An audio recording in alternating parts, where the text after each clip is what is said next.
Welcome back to Newsline here on SportsGrid. Time to check in with our weekly chat. It is Bill Bender, Sporting News. The Southeastern Conference has a brand new look to it, and one of the best conferences, if not the very best in the country. Several teams going to make the college football playoff. What will it look like? Let's ask Bill. He joins us now, again, courtesy of Sporting News. And Bill, right now, of course, the SEC meetings wrapping up, and a lot of fun to see all the coaches talking about the realignment. We just played some of the comments before. I would tell you this new world of college football, Bill, I know they still say that, 12 teams are going to make it. It's going to give an opportunity to some new teams as well. But I think college football would like nothing more than to see a lot of these teams from the SEC getting into the college football playoff. Big brands, 4 big brands from the SEC. The more, the better. I totally agree. I think that conversation starts with Georgia. You heard Kirby Smart on the podium. I think he's kind of overtaken, with Nick Saban gone, being maybe the most powerful voice in the sport. And you look at this Georgia program, 42-2 the last 3 years. I didn't realize, and maybe I should have, 24-0 in SEC regular season games the last 3 years. It's an impressive run. They start at the top here, and I think they're that first brand that we're talking about that maybe Greg Sankey won't say it out loud, but they definitely want them in the college football playoff. Yeah, I don't think there's any doubt. And you see Georgia being the favorite there, followed by Texas, Alabama. Ole Miss still very interesting, a team coming off a really good year last year, perhaps a step back for some of the other teams, LSU, A&M, Tennessee, and Missouri. But I think that, Bill, we'd be remiss if we didn't talk about what the new landscape in the conference is going to look like. And the most important part of it is adding Texas to the mix. As we just mentioned, they're plus 350 to win, and also plus 850 to win the national championship. Oklahoma, on the other hand, coming off a rocky season, not necessarily one of the favorites to win either the SEC or the national championship game. But, Bill, I don't know that the SEC really cares. Getting Oklahoma into the conference means more eyeballs. It means more discussion like this. And eventually the Sooners are going to get back to where they were. I mean, maybe I'm being a little bit too tough on a team that's ranked inside the top 20, but I just don't see a lot of projections for them to win it. Well, they won 10 games last year.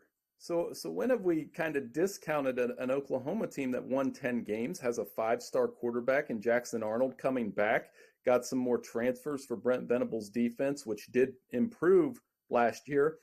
And here's a nasty reminder for Texas fans. Oklahoma's won that game 5 of the last 6 years. I know Texas went to the playoff last year, but Oklahoma won that game. Now, the Sooners do have a very tough schedule, probably the second toughest schedule in the SEC behind Florida, so there is a lot of work to do. I think the Tennessee game with Oklahoma will get a lot of publicity, not just because it's Tennessee, but Josh Heupel, who led Oklahoma to the national championship in 2000, is the coach on the other sideline. So, yeah, I think there is some value in the Sooners, but that schedule combined with a few other factors, maybe a few years of recruiting in the SEC before they're a championship caliber team in the conference. Yeah, and I understand that. And, part of it is, again, the star power is there, maybe not so much for Oklahoma than some other teams. But you're right, winning the bowl and winning 10 games, I mean, it's a heck of an accomplishment from last year. As far as a Heisman Trophy award, we've had several candidates from the SEC, and it starts with Dylan Gabriel. Of course, he is not in the conference, but he is the favorite to win right now at Oregon at plus 700. So he's 7-1. And then we go to 2 players in the SEC, Bill, and that is Carson Beck and Quinn Ewers. Ewers is definitely going to get the chance to start and play with Texas the entire season. I guess my concern, Bill, would be is that if things didn't go the way that the Longhorns want, they could eventually turn to Arch Manning. So I don't know that I would take him at 10-1. Will Howard is back at TCU 14-1. And then, look, a lot of open doors here, I think, for someone to win it. The last couple of years, Bill, we thought we had the Heisman Trophy Award winner early on, but we saw a lot of pivoting over the course of the year. I mean, Caleb Williams, I guess, was the outlier. He was kind of the guy from start to finish, but this is an award that isn't won in September anymore. Yeah, nobody had Jaden Daniels. Nobody had Jaden Daniels after week 1 last year. They lost to Florida State in the opener. So anything can happen within the course of a season with the ebbs and flows of it. I like Jalen Milroe.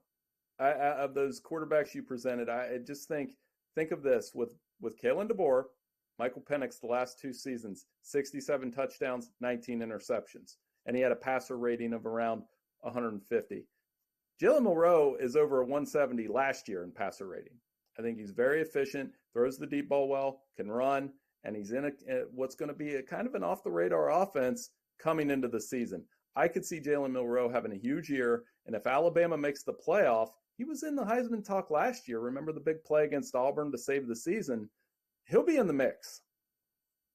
Yeah, I think so too. Okay, so real quick, SEC coaches, we got 2 minutes left. We got a lot of content. It's going to be great with Bill all college football season.